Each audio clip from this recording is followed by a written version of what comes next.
Yo, I was a stupid idiot until last week, and now I'm a super genius. All because I played Uncharted last week. I strongly believe that if the dinosaurs had access to a PlayStation and they played Uncharted, they could have easily gotten out of their silly little meteorite predicament. So yeah. Okay, anyway.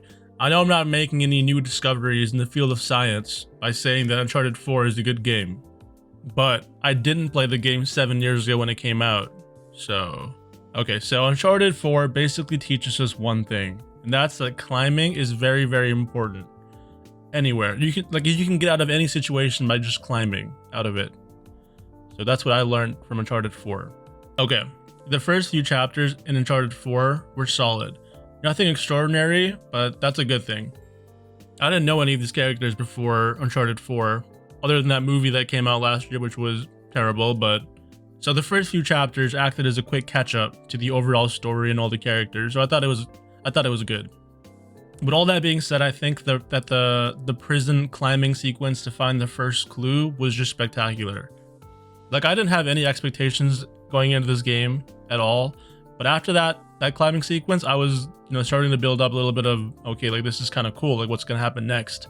So, yeah. Okay, anyway, the game really picks up when, spoiler alert, 7 years later, Sam shows up again and talks about how he needs to find the treasure and give it to the dude who got him out of prison. Now, I don't know if Sam showing up again was some big reveal set up since Uncharted 1, because I didn't know about this dude until like an hour ago. But if it was, then it was kind of like a weird encounter, It was like how like you meet your DoorDash driver, like it was like he just shows up to his office and was like, "Yo, how's it going?"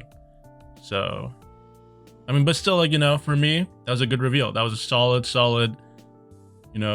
story moment. Okay, I don't know about you guys, but I just love the whole treasure adventures. Like in any game or movie, like I'm just hooked if it's like a movie about, like a story about, finding treasure or something. So like the second that Sam was laying out the plan for us, I was like, I'm in, let's go. I wanted to jump into the game and go with them. So that's pretty cool.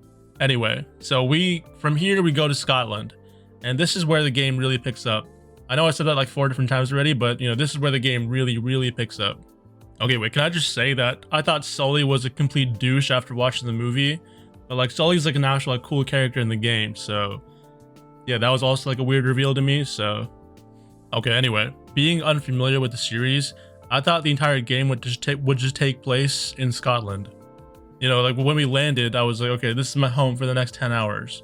And like that goes to show you like how much care the game developers made into each location, because each place could be its own game. So yeah, that's just like another really, really solid point to the game devs and the game and me for noticing it. Like each time we went to a new location, I was like, okay, the game's gonna end over here. But no, next thing I know, I'm on a boat to some random island in the middle of the ocean. So, I mean, yeah, like it was just awesome. I think one of the levels that stands out the most to me is the volcano level.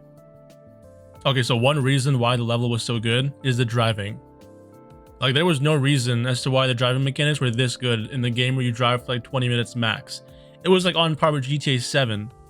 So, yeah. But not just the driving or, the actual action part of it or, the reveal part of it, but also because this is one of the few times where we have Sam, Nathan, and Sully just all talking, like peacefully. Like I wanted to jump in the Jeep with them and just listen to their stories forever and ever. And I guess that brings me to the other point of the game, which is the characters and the story. I think like most games today, or even like the past 10 years, have all been pretty one-dimensional. Like you have your mission, you have your overall story, and that's basically it. Now, I know that the developers of this game, Naughty Dog, have also made The Last of Us, which was also an amazing story-based game.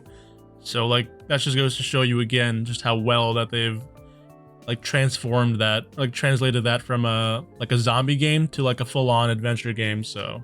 But I think that the best the best story point in the game is the relationship between Nathan and Elena. I think that's what brings this game from being an amazing adventure game to just an amazing story overall that is just like a cool thing that anyone can just play through. So I mean, then when the reveal comes out that Sam made all of this up, you can definitely understand the emotional turmoil that Nathan feels behind that because of how well developed his story has been up until this point. So other than the story and the locations, the mechanics are also what sort of make this game just amazing. There wasn't really a single time where I was taken away from the story because of some glitch or some faulty mechanic or some parkour that just didn't work. So yeah, that's also good, I guess. If I were to mention one flaw overall, I think that would be the puzzles. And that's not to say the puzzles ruin the game, because they really don't. Like, you don't really do them for that long in the game anyway, so I mean, it's fine overall. Most of the puzzles were basically just pushing buttons in a certain order until you find a solution. Like, overall it was fine because of how small of a part they were in the overall game. But I think it's pretty clear that, you know, in a game that sort of has no flaws really, this is the one thing that sort of was like, okay, like this could have been better. So yeah. Anyway, at the end of the day, Uncharted 4 is just awesome. So yeah.